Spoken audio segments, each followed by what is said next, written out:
యేసుక్రీస్తు ఈ భూమి మీదకి వచ్చిన దినాన్నే మనం క్రిస్మస్గా జరుపుకుంటాం. ఇది అందరికీ తెలిసిన విషయమే. అయితే ఈరోజు నాకున్న ఈ సమయంలో యేసు ప్రభు ఎందుకు వచ్చారు ఈ భూమి మీదకి?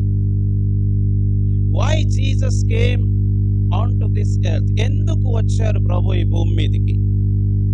నాకు ఒక 45 నిమిషాలు ఉన్నాయి. సో ఈ 45 నిమిషాల్లో యేసు ప్రభు ఈ భూమి మీదకి ఎందుకు వచ్చారో ఆ క్రిస్మస్ అనే ఆ 9 అక్షరాలను నేను ఉపయోగించి మీకు కొన్ని విషయాలు చెప్పి నా మాటలు నేను ముగించాలనుకుంటున్నాను. CHRISTMAS అంటే 9 అక్షరాలు ఉన్నాయి. ఈ వర్తమానాన్ని నేను 2019లో మా సంఘంలో చెప్పాను అనమాట. 2019లో. సో తర్వాత మళ్ళీ 5 సంవత్సరాలకి మన కాకాని సంఘంలో మరలా ఈ మాటలు జ్ఞాపకం చేయడానికి దేవుడు అవకాశం ఇచ్చాడు. సో CHRISTMAS క్రిస్మస్ అనే ఈ 9 అక్షరాలను ఉపయోగించి యేసయ్య ఎందుకు వచ్చాడు ఈ భూమి మీదకి?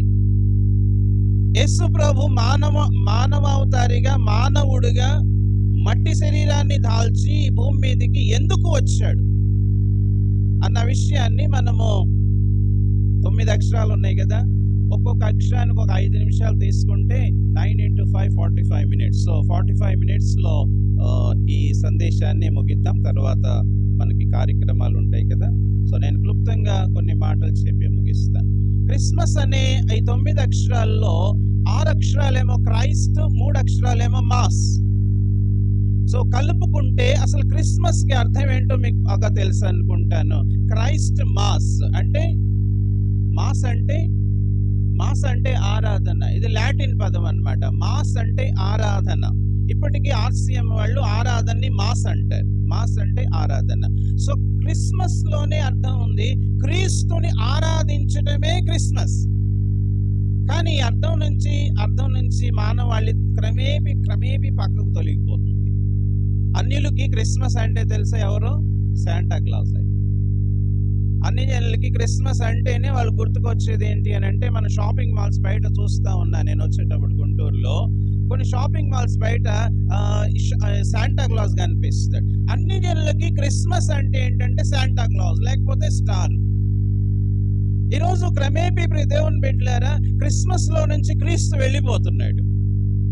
క్రిస్మస్ లో నుంచి క్రీస్తు మాయమైపోతున్నాడు.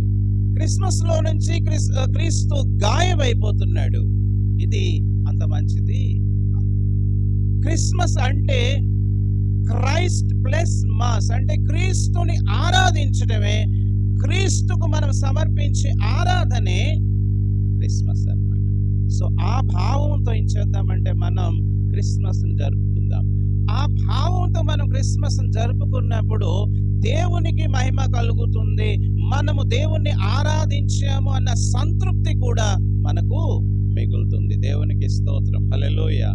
మంచిది. క్రిస్మస్ లో 9 అక్షరాలు ఉన్నాయి. ఆ 9 అక్షరాలను ఉపయోగించి నేను క్లుప్తంగా మీకు యేసయ్య ఎందుకు వచ్చారు, మానవుడిగా యేసు ఎందుకు ఈ భూమి మీదకి వచ్చాడో చెప్పుకొని ముగిద్దాం. మొట్టమొదటి అక్షరం సి అనే అక్షరం మనకేం చెప్తుంది అంటే, Jesus came into this world to call us. Call call అనే అర్థం వస్తుంది. అంటే యేసుక్రీస్తు ప్రభు నిన్ను నన్ను పిలవడానికి ఏం చేశాడు అని అంటే ఈ భూమి మీదకి వచ్చాడు.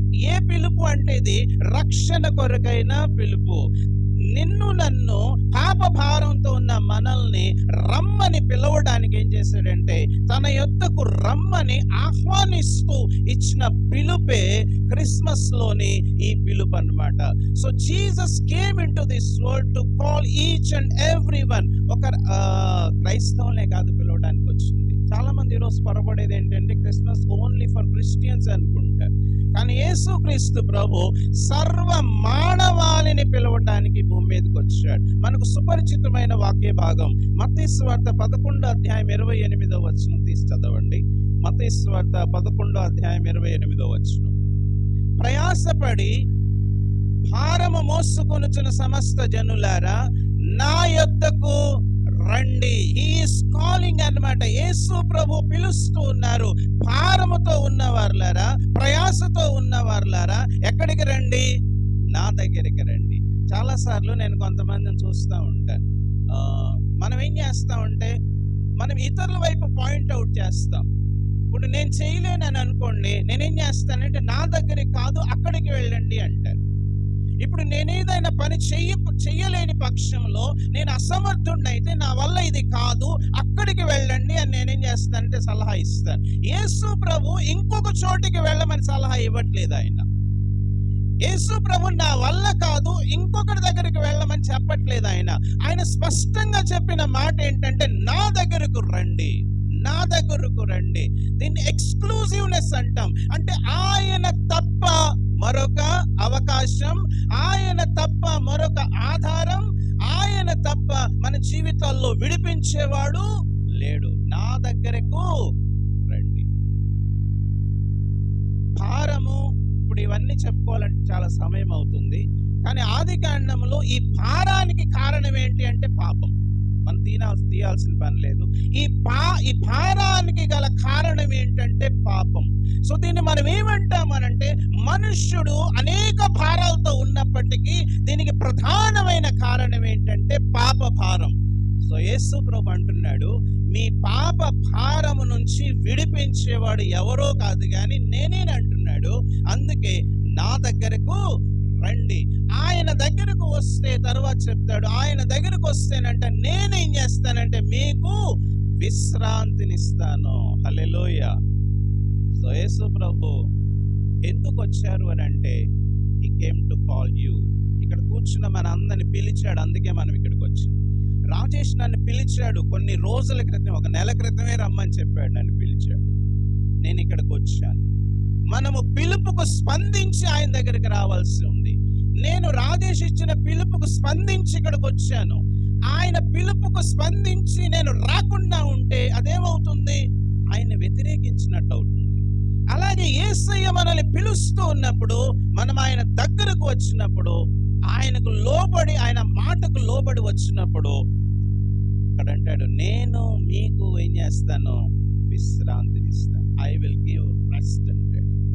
సో క్రిస్మస్ రోజున ఇంకా ఎవరైనా రక్షణ అనుభవంలోనికి రాకపోతే, ఈ రోజు ఈ క్రిస్మస్ రోజున ప్రభు ఇస్తున్న పిలుపుకు మీరు స్పందిస్తే ఆయన మీకేమిస్తానంటున్నాడంటే విశ్రాంతినిస్తానంటాడు. ఇంకొక వచనం చూద్దాం. 1 తెస్సలోనిక పత్రిక 2వ అధ్యాయం 11వ వచనం చదువుదాం. 1 తెస్సలోనిక పత్రిక 2వ అధ్యాయం 11వ వచనం. తన రాజ్యమునకును, ఎంత గొప్ప మాట, తన రాజ్యమునకును మహిమకును మిమ్మును పిలుచుకున్న, చాలే అమ్మ, దేనికోసం పిలిచాడంట? తన రాజ్యము కోసం, అలాగే తన మహిమ కోసం. ఈ మట్టి దేహానికంట మహిమనివ్వడానికి మహిమాస్వరూపుడైన ఆ దేవుడు యేసయ్యను మన మధ్యలోనికి పంపించి మనల్ని కూడా మహిమపరచడానికి, మనం కూడా మహిమ దేహాలు పొందుకోవడానికి ఆయన మనల్ని ఏం చేశాడంట? పిలిచాడు. ఎంత గొప్ప మాట. ఈరోజు ఇక్కడ కూర్చున్న మనల్ని దేనికోసం పిలిచాడో తెలుసా? తన రాజ్యంలో మనం ఉండాలని, తన మహిమను పంచుకోవాలని ఆయన మనల్ని పిలుస్తున్నాడు. ఈ పిలుపుకు గాని 2024 సంవత్సరం మీరు స్పందిస్తే, ఇంకా రక్షణ పొందని వారితో నేను మాట్లాడుతున్నాను, మీరు స్పందిస్తే ఆయన రాజ్యంలో, ఆయన మహిమలో చేరే అవకాశాన్ని దేవుడు మనకి ఇస్తాడు. దేవునికి స్తోత్రం. హల్లెలూయా. సో మొట్టమొదటి అక్షరం సి అనే అక్షరం మనకేం చెప్తుందంటే, జీసస్ యేసయ్య నిన్ను నన్ను సర్వ మానవాళిని పిలవడానికి ఈ లోకానికి వచ్చారు. ద సెకండ్ లెటర్ హెచ్ కొద్దాం. హెచ్ అనే అక్షరం మనకేం చెప్తుందంటే heal. Jesus Christ came into this world to heal you. నిన్ను నన్ను స్వస్థపరచడానికి, నిన్ను పిలవటానికే కాదు, ఎందుకోసం పిలిచాడో ఇప్పుడు దాకా విన్నాము.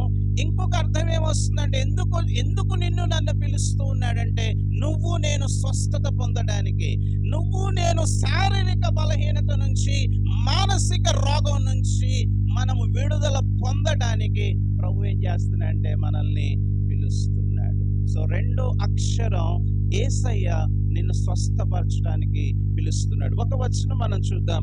లూకాసు సువార్త 4వ అధ్యాయం 18వ వచనం చూడండి. లూకాసు సువార్త 4వ అధ్యాయం 18వ వచనం. ప్రభు ఆత్మ నలిగిన వారిని విడిపించడానికంటే, చాలా సమస్యలతో మనం నలిగిపోయి ఉంటాం, చాలా సమస్యలతో మనం కృషించిపోయి ఉంటాం, కృంగిపోయి ఉంటాం. దానిలో ఒకటి ఏంటి అంటే శారీరక రుగ్మత. ఇక్కడ మనం ఈరోజు చాలా ఆనందంగా కూర్చున్నాం, కానీ అప్పుడప్పుడు కొన్నిసార్లు మనము భయంకరమైన శారీరక రుగ్మతలు గుండా వెళ్ళినప్పుడు ఆ బాధ వర్ణనాతీతం. ఈరోజు కూడా అనేక మంది భయంకరమైన శారీరక రుగ్మతలతో బాధపడుతూ ఉన్నారు. ప్రభు వారు ఎందుకు వచ్చారు? చాలా కారణాలు అక్కడ చెప్పాడు. దానిలో నేను ఏమంటానంటే, గుడ్డి వారికి చూపు ఇవ్వడానికి, కుంటి వారిని బాగు చేయడానికి, కుష్ఠరోగులను స్వస్థపరచడానికి, నలిగిపోయిన వారిని ఆయన బాగు చేయడానికి, స్వస్థతనివ్వడానికి ఈ భూమి మీదకి ఆయన దిగి వచ్చాడు. దేవునికి స్తోత్రం, హల్లెలూయా.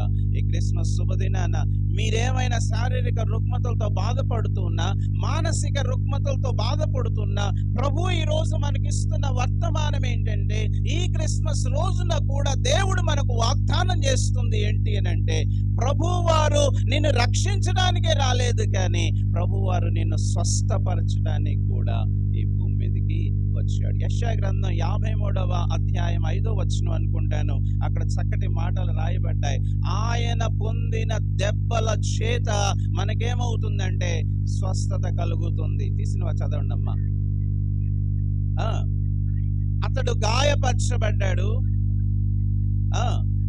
నలుగగొట్టబడ్డాడు,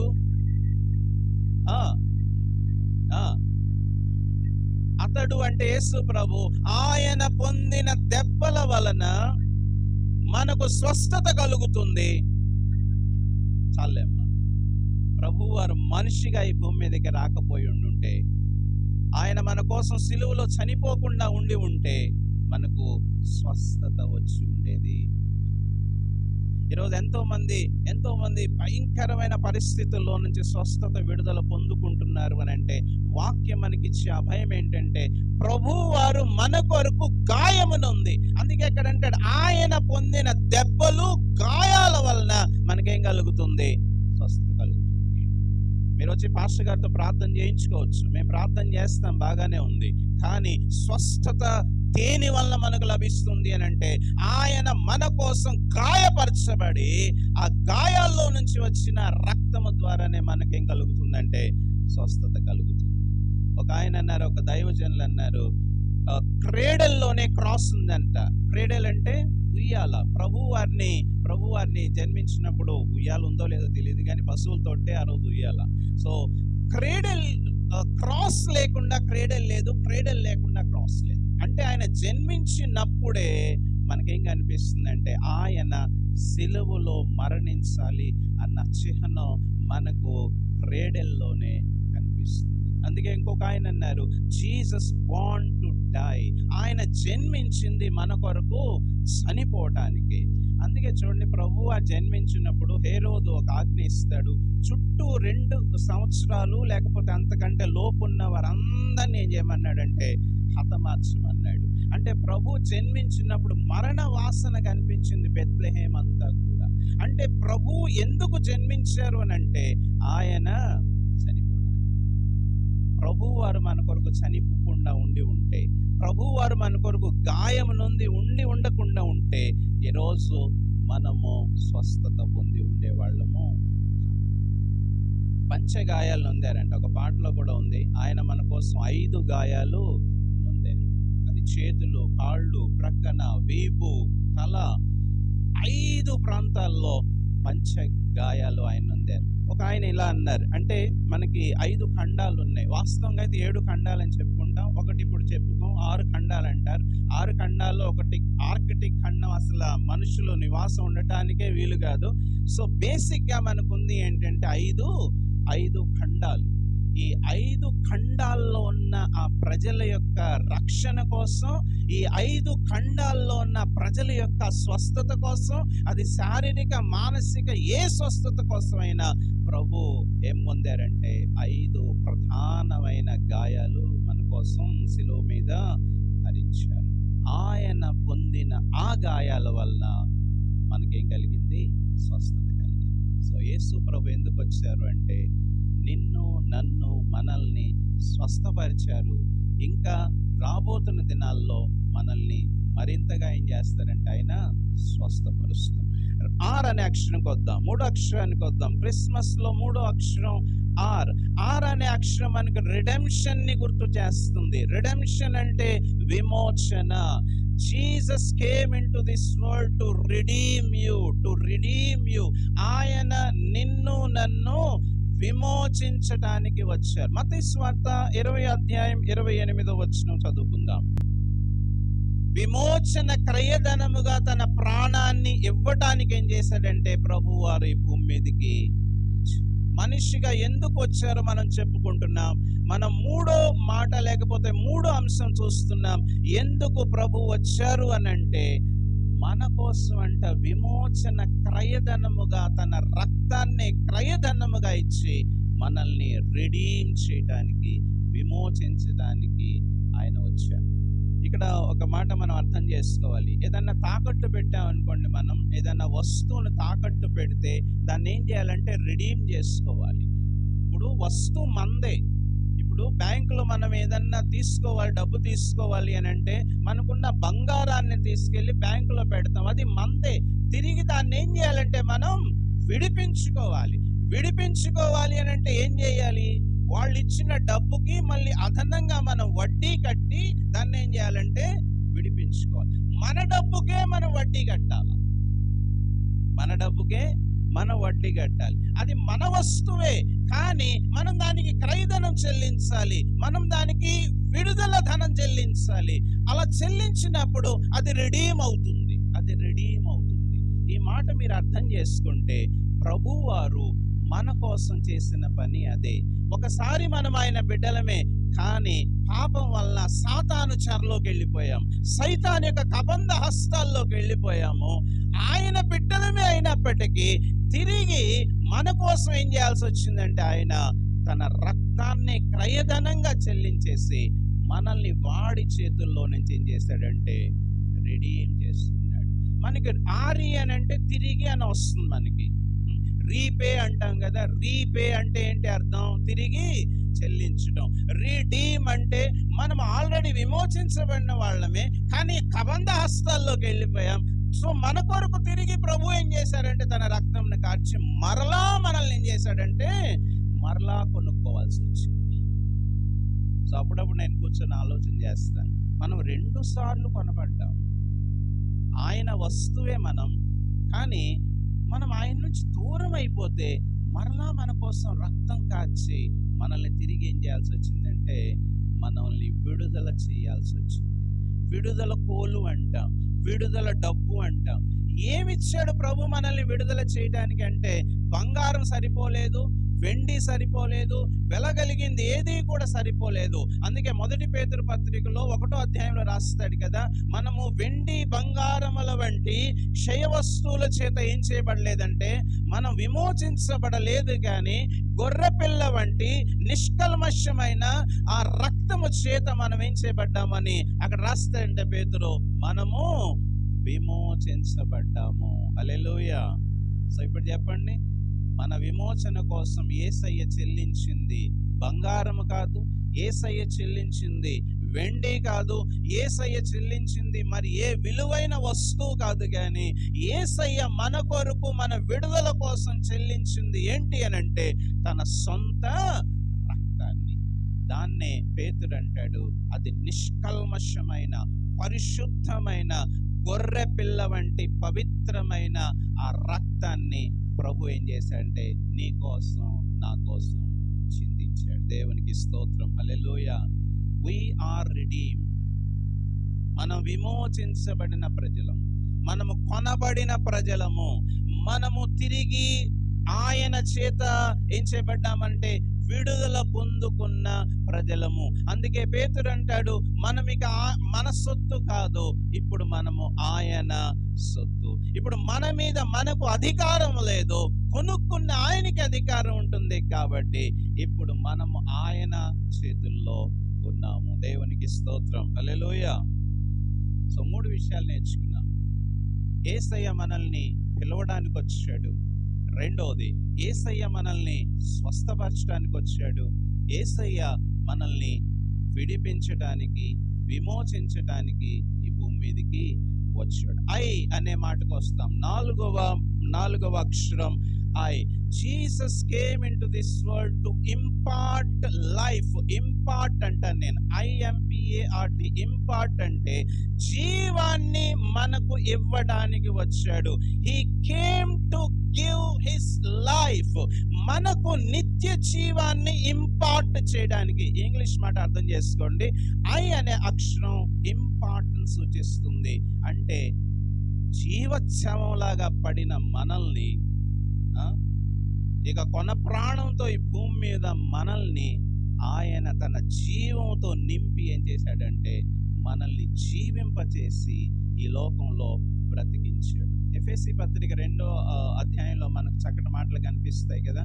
మనం ఒకనాడు ఎలా ఉన్నామంటే అపరాధముల చేతను, పాపముల చేతను, ఏ స్టేజ్ అంట మన స్టేజి? చచ్చిన స్థితి. చెప్పండి అందరూ, ఏ స్థితి? చచ్చిన స్థితి. చచ్చిన స్థితిలోకి, చచ్చిన శవాల్లోకి ఆయన ఏం ఇంపార్ట్ చేశాడంటే ఆయన తన జీవాన్ని పంపించి మనల్ని తిరిగి ఏం చేశాడంటే క్రీస్తుతో పాటు బ్రతికించాడు. దేవునికి స్తోత్రం. హల్లెలూయా. ఒక ప్రాముఖ్యమైన వచనాన్ని ఇప్పుడు మనం చూడబోతున్నాం. యోహాను సువార్త 10వ అధ్యాయం 10వ వచనం. యోహాను సువార్త 10వ అధ్యాయం 10వ వచనం. యేసు ప్రభు జీవమును ఇవ్వటానికి వచ్చాడు. చదువమ్మ. దొంగ ఎందుకు వస్తాడో ముందు చెప్పాడు. యేసయ్య ఎందుకు వచ్చాడో ముందు చెప్పే ముందు దొంగ ఎందుకు వస్తాడో చెప్పాడు.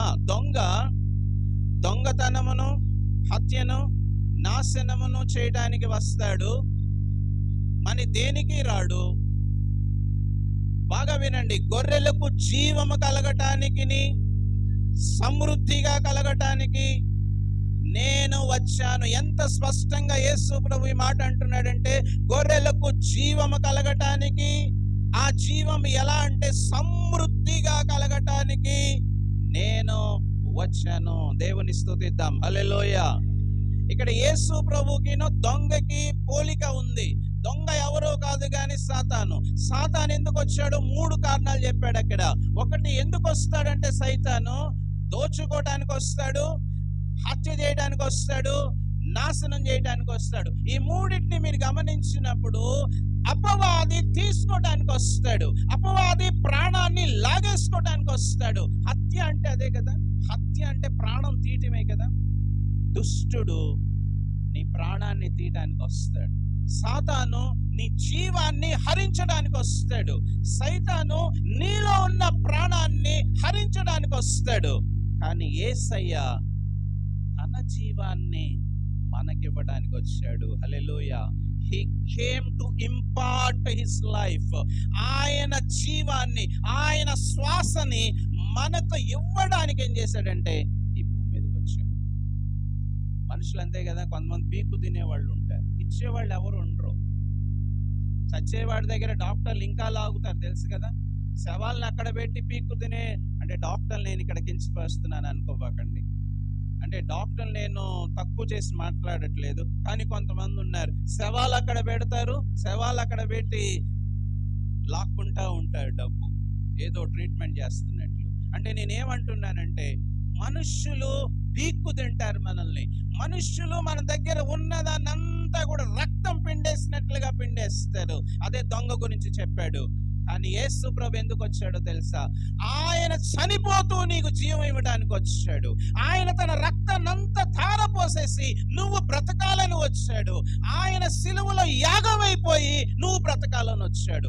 మనిషికినో దేవునికి ఎంత తేడా ఉందో చూడండి. సాతానికినో యేసు ప్రభుకి ఎంత తేడా ఉందో చూడండి. కానీ ఈరోజు మనుషులు ఎవరిని వెంబడిస్తున్నారంటే అపవాదినే వెంబడిస్తున్నారు. అపవాది క్రియల వైపే మొగ్గు చూపుతున్నారు.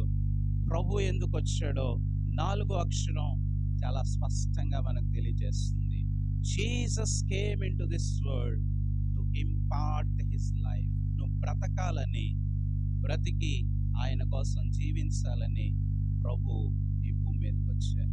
అందుకే చచ్చిన లాజరుతో ప్రభు మాట్లాడుతున్నాడు, లాజరు బయటికి రా అనగానే ఈ జీవం ఆయన్ని కదిలించినట్లుగా ఉంది, ఈ వాక్కు ఆయన కదిలించినట్లుగా ఉంది. ఈ వాక్కులో నుంచి వెళ్ళిన జీవం దాన్ని ఏమంటామంటే లాజరు చచ్చిపోయి కంపు కొడుతున్న ఆ శవంలోకి, ఆ శరీరంలోకి ఈ జీవం వెళ్ళినట్లుగా ఉంది. ఆ ప్రేత వస్త్రాలతోనే లాజరు ఏం చేశాడంటే బయటికి. దేవునికి స్తోత్రం, హల్లెలూయా. ఒకసారి నువ్వు కూడా, నేను కూడా చచ్చిన స్థితిలో ఉంటే మనల్ని బ్రతికించాడు. ఈరోజు నేను బ్రతుకుతున్నానంటే ఆయన నాలో తన జీవాన్ని నింపాడు. ఈరోజు నేను ఈ రీతిగా మాట్లాడుతున్నాను అని అంటే ఆయన నన్ను బ్రతికించాడు, చావవలసిన నన్ను బ్రతికించాడు. So Jesus came to impart his life. దేవునికి స్తోత్రం, హల్లెలూయా. సో ఎప్పుడైనా శ్వాస పీల్చుకుంటూ ఉంటే ప్రభువుకి వందనాలు చెప్పు, ఎందుకంటే ఈ జీవం నాది కదయ్యా, ఈ జీవం నువ్వు పోసింది. సో క్రిస్మస్ రోజున మనం శ్వాస పీల్చుకుంటున్నామనంటే ఆయన మనలోకి తన ఊపిరిని ఏం చేశాడు, ఊదాడు. 5వ అక్షరానికి వద్దాం. 5వ అక్షరం ఎస్ అనే అక్షరం, సీక్ అనే మాట. సీక్ అనే ఇంగ్లీష్ మాట, దీని తెలుగులో ఏమంటామంటే వెదకుట. ప్రభు వెతుక్కుంటూ వచ్చాడు. నేను ఈ మాట చదువుతూ ఉన్నప్పుడు పిల్లలు పోయారనుకోండి, అప్పుడప్పుడు వింటా ఉంటాను, ఆ పోయాడులే వాడే వస్తాడులే, వాడికి ఎక్కడో లేకపోయేసరికి వాడే తిరిగి వచ్చేస్తాడులే అంటా ఉంటాం. మీరు కూడా అనే ఉంటారు కదా, ఎప్పుడైనా పిల్లల మీద అలిగామనుకోండి, మనం వాడే వస్తాడులే. ప్రభువారు అలా అనుకోలేదు. ప్రభువారు వెతుక్కుంటూ వచ్చాడు. ఎక్కడి నుంచి? గుంటూరు నుంచి కాకాని కాదు. గుంటూరు నుంచి కాకాని అంటే ఒక 6-7 కిలోమీటర్లు ఉంటుంది, చాలా తక్కువ దూరం. ఎక్కడి నుంచి వెతుక్కుంటూ వచ్చాడంటే అక్కడి నుంచి ఇక్కడికి వెతుక్కుంటూ వచ్చాడు. డిస్టెన్స్ ఎంతో తెలియదు మనకి. లూకాసు సువార్త 15వ అధ్యాయంలో మీకు ఒక ఉపమానం ఉంటుంది. ఆ అధ్యాయంలో 3 ఉపమానాలు ఉంటాయి కదా, జస్ట్ తీసి పెట్టుకోండి. లూకాసు సువార్త 15వ అధ్యాయంలో 3 ఉపమానాలు ఉంటాయి మనకి. ఈ 3 ఉపమానాల్లో గొర్రెల కాపరి తప్పిపోయిన గొర్రెని ఏం చేశాడంటే వెతకటానికి వెళ్ళాడు. అదే కదా రాయబడింది. తప్పిపోయిన గొర్రెని ఏం చేయడానికి వెళ్ళాడు అనుకుందాం. అక్కడ లేదనుకోండి, లాంతర్ పట్టుకొని ఎక్కడ చీకట్లో ఎక్కడ దూరిందో ఈ గొర్రె, ఎక్కడ తప్పిపోయిందో వెతుక్కుంటూ వెళ్ళాడు. తప్పిపోయిన నాణ్యం కోసం ఏం చేసింది ఆ స్త్రీ? దీపం వెలిగించింది కదా, దీపం వెలిగించింది, అంతా ఉడిచింది, ఎక్కడ ఉందో వెతికింది అన్నమాట. అండ్ 3వ ఉపమానంలో కూడా అక్కడ తండ్రి వెతకటానికి వెళ్ళలేదు కానీ తన కొడుకు తిరిగి వస్తాడని అలానే ఏం చేస్తున్నాడంటే ఎదురు చూస్తున్నాడు. నేనేం చెప్పాలనుకుంటున్నానంటే తప్పిపోయిన మనల్ని వెతుక్కుంటూ వచ్చి రక్షించుకున్నాడు. హల్లెలూయా. ఈరోజు ఈ సంఘములు ఎలా కూర్చున్నాము అని అంటే దేవుని బిడ్డలారా, మీరు ఎక్కడెక్కడో ఉండగా ప్రభు మిమ్మల్ని వెతుక్కుంటూ, మీరు ఏ స్థితిలో పడిపోయి ఉండగా, మీ భయంకరమైన ప్రతికూల పరిస్థితుల్లో మిమ్మల్ని వెతుక్కుంటూ పట్టుకొని ఏం చేశాడంటే ఇక్కడికి నడిపించాడు. Jesus came into this world to seek you. నిన్ను వెతుక్కుంటూ వచ్చి రక్షించాడు. లూకాసు సువార్త 19వ అధ్యాయం 10వ వచనం చదవండి. లూకాసు సువార్త 19వ అధ్యాయం 10వ వచనం. నశించిపోయిన దానిని వెదకి రక్షించుటకు మనుష్య కుమారుడు వచ్చాడు. హల్లెలూయా. చాలా సింపుల్ స్టేట్మెంట్ కదా. వాట్ ఈస్ క్రిస్మస్ అంటే ఇది అని చెప్తాం కదా. అన్ని జనులు అడుగుతారు, వాట్ ఈస్ క్రిస్మస్ అంటే? క్రిస్మస్ అంటే ఏంటో కాదు కానీ, నేను నశించి ఉండగా నన్ను వెతుక్కుంటూ వచ్చిన ఆ మనుష్య కుమారుని జన్మమే క్రిస్మస్. ఇంగ్లీష్లో ఉంటుంది లాస్ట్ అని ఉంటుంది, అక్కడ నశించని తెలుగులో ఉంది కదా. ఇంగ్లీష్లో ఎలా ఉంటుందంటే వాట్ ఈస్ లాస్ట్, ఏదైతే తప్పిపోయిందో దాన్ని వెతుక్కుంటూ పట్టుకున్నాడు. ఆ పట్టుకున్న వారిలో నేనొకడిని, ఆ పట్టుకున్న వారిలో ఇక్కడ కూర్చున్న మీలో చాలా. మనం ఎవరి చేత పట్టబడ్డాం? యేసయ్య చేత పట్టబడ్డాం. దారి తొలగిన స్థితిలో, దారి తొలగిపోయి ఎక్కడెక్కడో ఇరుక్కుపోయిన మనల్ని ఆయన ఎత్తుకొని తన సన్నిధిలో ఈరోజు ఏం చేశాడంటే నశించిన దానిని వెతకటానికి ఈ భూమి మీదకి ఏం చేశాడు ప్రభు వచ్చాడు. నెక్స్ట్ మాట చూద్దాం. టీ అనే అక్షరం మనకేం చెప్తుందంటే టీచ్ అంటే బోధించటానికి వచ్చాడు. టీ అనే అక్షరం it shows, it signifies teaching. ప్రభు వారు నీకు బోధించడానికి వచ్చారు. ఇప్పుడు చెప్పుకున్న వాటన్నిటికీ భిన్నంగా ఉన్నాయి కదా. చాలాసార్లు మనం ఏమనుకుంటామంటే ప్రభు వారు రక్షించటానికి, స్వస్థపరచడానికి, విడుదల ఇవ్వడానికి, బాగు చేయటానికి, సంతోషం ఇవ్వటానికి అన్నీ రైటే, నేను కాదనట్లేదు. కానీ మనం మిస్ అయ్యే పాయింట్ ఏంటంటే యేసు ప్రభు బోధించడానికి కూడా వచ్చారు. నీకు బోధ చేయడానికి కూడా వచ్చారు. సరి అయిన మార్గము నీకు చూపించడానికి వచ్చారు యేసయ్య. ఒక వచనం చూద్దాం. మార్కు సువార్త 1వ అధ్యాయము 21వ వచనం చదవండి. మార్కు సువార్త 1వ అధ్యాయం 21వ వచనం.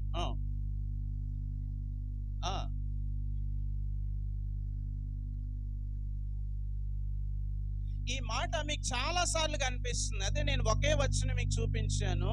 వెంటనే సమాజ మందిరములోనికి వెళ్ళి ఆయన ఏం చేయటం మొదలు పెట్టాడు అని అంటే బోధించడం మొదలు పెట్టాడు. నేను ఒక వచనం మీకు చదివించాను.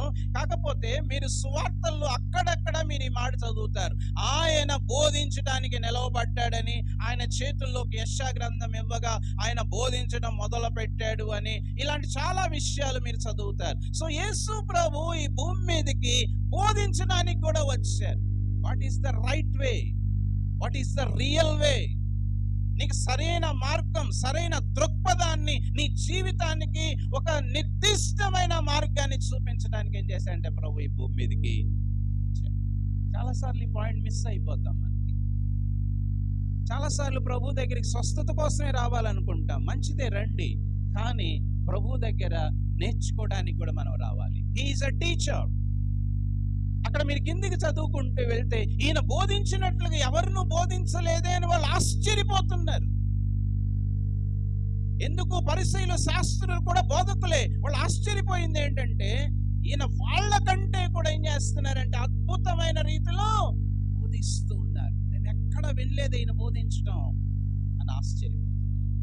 మీకు ఒక అసైన్మెంట్ ఇస్తాను, జస్ట్ సింపుల్గా. మత్తయి సువార్త కానీ మీరు చదివితే యేసయ్య చెప్పిన 5 ప్రధానమైన బోధలు మీకు కనిపిస్తాయి మత్తయి సువార్తలో. 5 డిస్కోర్సెస్ అంటాం అక్కడ. డిస్కోర్స్ అంటే ఒక పెద్ద బోధ అన్నమాట. ఇప్పుడు ఒకసారి ఆలోచించేద్దాం, ఏంటి ఆ 5 డిస్కోర్సెస్ అంటే? మొట్టమొదటిది 5 నుంచి 7 అధ్యాయాలు కొండ మీద ప్రసంగం. 5 నుంచి 7 అధ్యాయాలు కొండ మీద కూర్చొని ఆయన విస్తారంగా బోధ చేశాడు. దీన్ని మనం కొండ మీద ప్రసంగం అంటాం. 3 అధ్యాయాల బోధ దేవుని బిడ్డలారా, వింటున్నారా? 3 అధ్యాయాల బోధ. మనం సంఘంలో ఈరోజు ఒక గంట సేపు చెప్తేనే మనం అలసిపోతాం. కానీ ఆయన 3 చాప్టర్స్ ఏం చేశాడంటే కూర్చోబెట్టి బోధించాడు. ఓ రోజు ఆయన కూర్చోబెట్టంట 3 రోజులు బోధ చేశాడంట. 3 రోజులు బోధ చేసిన తర్వాత వాళ్ళకి అన్నం పెట్టాడు. చూసారా ఎన్ని రోజులు? దీని నుంచే నేను అనుకుంటా, మనం ఈరోజు 3 రోజుల కోటాలు అని పెడతా ఉంటాం. ఆయన 3 రోజులు బోధ చేశాడు. నెక్స్ట్ మనకి 10వ అధ్యాయం కానీ మీరు గమనిస్తే, మత్తయి సువార్త 10వ అధ్యాయం కానీ గమనిస్తే శిష్యత్వం గురించి చెప్పాడు ఆయన. ఆ 10వ అధ్యాయం అంతా కూడా శిష్యుడు ఎలా ఉండాలి అన్న దాని గురించి చెప్పాడు. సో డిసైపుల్షిప్ గురించి చెప్పాడు. తర్వాత చదువుకోండి ఇవన్నీ. 10వ అధ్యాయం అంతా కూడా మీరు చదివితే పెద్ద బోధ అక్కడ మీకు కనిపిస్తుంది. నెక్స్ట్ బోధ 13వ అధ్యాయం. ఈ 13వ అధ్యాయంలో రాజ్యమును గురించిన చాలా ఉపమానాలు మీకు కనిపిస్తాయి. రాజ్యం గురించిన చాలా ఉపమానాలు మీకు కనిపిస్తాయి. 13వ అధ్యాయం అంతా కూడా దీన్ని ఏమంటామంటే ఉపమానాల బోధ. తర్వాత మీరు 18వ అధ్యాయానికి వస్తే ఇంకొక పెద్ద బోధ మీకు కనిపిస్తుంది. ఎలా మనం క్షమించాలి, క్షమాపణ గురించిన బోధ. 18వ అధ్యాయం క్షమాపణ గురించిన బోధ. And last and final one, 5th one, 24-25 అధ్యాయాలు. 24-25 అధ్యాయాలు రాకడను గురించిన బోధ. ఇప్పుడు చెప్పండి నాకు, సువార్తలో, మత్తయి సువార్తలో సగానికి సగం అధ్యాయాలు వింటున్నారా? సగానికి సగం అధ్యాయాలు మనకేం కనిపిస్తుంది?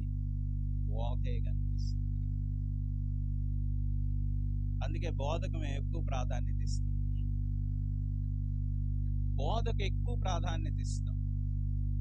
బోధ చేత జీవితాన్ని కట్టుకోవాలని చెప్తాం. ప్రభు వారు చెప్పిన మాటల మీద మన జీవితాలు కట్టుకోవాలి. ఎందుకు అని అంటే యేసయ్య ఎక్కువ బోధ చేశాడు. ఆయన వచ్చింది కూడా బోధ చేయడానికి. So why Jesus came in to this world? రక్షించడానికే కాదు, టు టీచ్ యూ, నీకు బోధించడానికి వచ్చాడు. లాస్ట్ మాటలు మీకు అదే చెప్తాయి చూడండి. మత్తయి సువార్త చివరి మాటలు చదవండి ఒకసారి. నేను మీకు ఏ ఏ విషయాలు బోధించానో వాటిని వెళ్ళి మీరును చెప్పండి అని అంటాడు చూడండి. శిష్యుల గురించి మాట్లాడుతూ చూసారా, వారికి మీరేం చేయండి. సో నేను ఇలా అంటాను, నేను మీకు ఏ ఏ సంగతులను ఆజ్ఞాపించాను అక్కడ ఉన్నప్పటికీ మీకు నేను ఏ ఏ సంగతులు అయితే బోధించానో మీరు తిరిగి వాటిని ఏం చేయండి, బోధించండి. సో ఇప్పుడు చెప్పండి, ఎందుకు యేసయ్య వచ్చారు అని అంటే he came to teach you. వెళ్ళిపోదాం ముందుకి. ఎం అనే అక్షరం, తర్వాత అక్షరం ఎం అనే అక్షరం. క్రిస్మస్ లోని అక్షరాలను మనం చూసి ఎందుకు ప్రభు వచ్చారో చెప్పుకుంటున్నాం. అండ్ ఎం అనే అక్షరం మనకు చెప్పేది ఏంటంటే Jesus came to minister. Minister అంటే ఆయన పరిచర్య చేయడానికి వచ్చారు. యాక్చువల్గా మినిస్టర్ అనే ఆ మాటకు అర్థం ఏంటంటే పరిచర్య చేసేవాడు. కానీ ఈరోజు మంత్రులు పరిచర్య చేస్తారా? అద్దరు బట్టలు వేసుకుంటారు, మనమే వాళ్ళు బూట్లు ఇప్పాలి, మనలే వాళ్ళ సాక్షులు ఇప్పాలి, మనమే వాళ్ళని నడిపించాలి. యాక్చువల్ మంత్రి అంటే తెలుసా మీకు? మంత్రి అంటే ప్రజలకు పరిచర్య చేసేవాడు. మినిస్టర్ అన్న మాట మనకు అదే భావాన్ని తెలియజేస్తుంది. సో యేసయ్య ఈ లోకానికి వచ్చింది దేనికోసం అంటే నీకు నాకు పరిచర్య చేయడానికి వచ్చాడు. ఆ మాట చదువుదాం. ఇందాక చదివారు, అయినా జ్ఞాపకం చేస్తున్నాం. మార్కు సువార్త 10వ అధ్యాయం 45వ వచనం. మార్కు సువార్త 10వ అధ్యాయం 45వ వచనం. మనుష్య కుమారుడు పరిచారం చేయించుకోవడానికి రాలేదు గాని పరిచారం చెయ్యడానికి, చాలేమ్మ, పరిచారం చెయ్యడానికి ఏం చేశాడు? ఆయన వచ్చాడు. బెస్ట్ ఎగ్జాంపుల్ ఏంటంటే ఆయన తువాలు తీసుకొని కట్టుకున్నాడు. యోహాను సువార్త 13లో ఉంటుంది. ఆయన తన పై వస్త్రాన్ని పక్కన పెట్టాడు. అక్కడ చాలా బాగుంటుంది.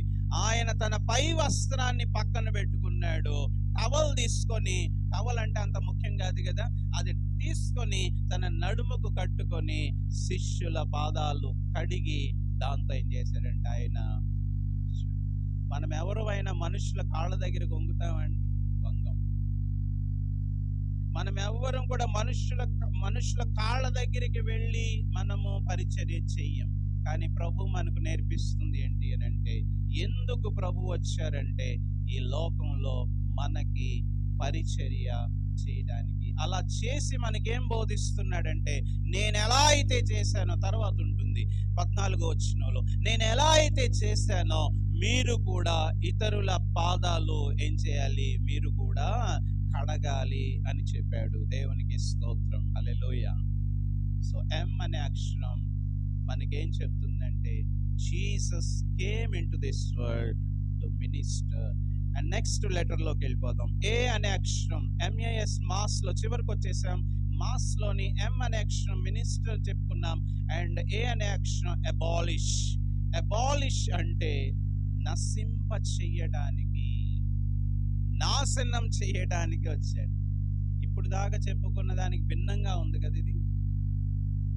ప్రభు రక్షించడానికి వచ్చారు, కాపాడటానికి వచ్చారు, స్వస్థపరచడానికి వచ్చారు, వెదకడానికి వచ్చారు అని చెప్పుకున్న తర్వాత ఇదేంటి నశింపజేయడానికి వచ్చారు అన్న మాట కొంత వింతగా ఉంటుంది కదా. దేన్ని నాశనం చేయడానికి వచ్చారు? నిన్ను నన్ను కాదు, నాశనం చేయడానికి వచ్చింది. 1 యోహాను 3వ అధ్యాయం 8వ వచనం అనుకుంటాను చూడండి. 1 యోహాను పత్రిక 3వ అధ్యాయము 8వ వచనం. లయపరచడానికి వచ్చాడని ఉంటుంది చూడండి అక్కడ. టు అబాలిష్, ఆయన నాశనం చేయడానికి వచ్చారు.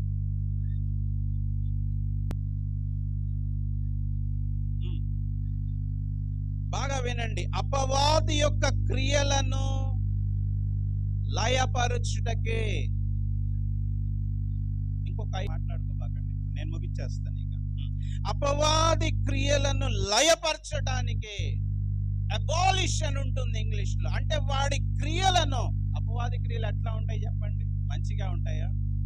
అపవాది క్రియలు మంచిగా ఉంటే నాశనం చేయడానికి వచ్చేవాడు కాదు. అపవాది క్రియలు చెడ్డ క్రియలు కాబట్టి ఈ రోజుల్లో మనం చూస్తూ ఉంటాం కదా, యవనస్తులు కానీ చిన్నపిల్లలతో సహా ఈరోజు చెడ్డ వాటివి చూస్తున్నారు అని అంటే, చెడ్డవి చేస్తున్నారంటే ఇవన్నీ కూడా సాతాను యొక్క క్రియలే కదా. సో అపవాది యొక్క క్రియలను నాశనం చేయడానికి వచ్చాడు ప్రభు. అపవాది వేసిన ఆ వలలో నుంచి మనల్ని రక్షించటానికి వాడి యొక్క దుష్టమైన సైతాను సంబంధమైన ఆ చీకటి పనులను లయపరచడానికి ఏం చేశాడంటే ప్రభు ఈ భూమి మీదకి వచ్చాడు. ఎప్పుడైతే సిలువలో ఆయన మన కొరకు చనిపోయారో అపవాది ఓడిపోయాడు. అపవాది కార్యాలు ఏమైపోయినాయి అంటే లయమైపోయాయి. చీకటి రాజ్యం ఏమైపోయిందంటే కూలిపోయింది. ఎప్పుడైతే యేసయ్య సిలువలో మన కొరకు మరణించాడో ఆ రోజు నుంచి చీకటి రాజ్యం ఏమైపోయిందంటే కూలిపోయింది. దేవునికి స్తోత్రం, hallelujah. So Jesus came to abolish సాతాను యొక్క ఆ క్రియలను, ది యాక్షన్స్ ఆఫ్ సేటన్ అనండి, లేకపోతే ది వర్క్స్ ఆఫ్ సేటన్ అనండి, అపవాది తంత్ర కుతంత్రాలన్నిటినీ కూల్చివేయడానికి ప్రభు ఈ భూమి మీదకి వచ్చాడు. ఫైనల్ గా ఎస్ అనే అక్షరం, ఇది అందరికి సుపరిచితమైన మాట, సాల్వేషన్. లేకపోతే Jesus came into this world to save us. దూత వచ్చి మరియతో మాట్లాడుతున్నాడు, నీకు ఒక కుమారుడు పుడతాడు, వారి పాపముల నుండి వారిని ఆయనే రక్షిస్తాడు గనుక ఆయనకేమని పేరు పెట్టు యేసు అని పేరు పెడతావనుంది. యేసు అనే మాటకు అర్థం హీ విల్ సేవ్, ఆయన రక్షిస్తాడు. యేసు అనే మాటకు అర్థం రక్షకుడు. హీబ్రూలో దాన్ని మనం యెషూవా అంటాం. యెషూవా అంటే టు గివ్ సాల్వేషన్. సో ఆయన పేరులోనే ఈ అర్థం ఉంది. యేసయ్య అనే మాటకు అర్థం ఏంటంటే హీ విల్ సేవ్ యు. హల్లెలూయా. యేసు అనే మాటలోనే అర్థం ఉంది ప్రభు ఎందుకు వచ్చారు. వారి పాపముల నుండి ఆయనే ఏం చేస్తాడు, వారిని రక్షిస్తాడు. అందుకని ఆయనకి సేవియర్ అన్న పేరు పెట్టమని చెప్పాడు. సో ద ఎస్ అనే అక్షరం మనకేం చెప్తుందంటే యేసయ్య నిన్ను నన్ను రక్షించటానికి ఈ భూమి మీదకి వచ్చారు. దేవునికి స్తోత్రం, హల్లెలూయా.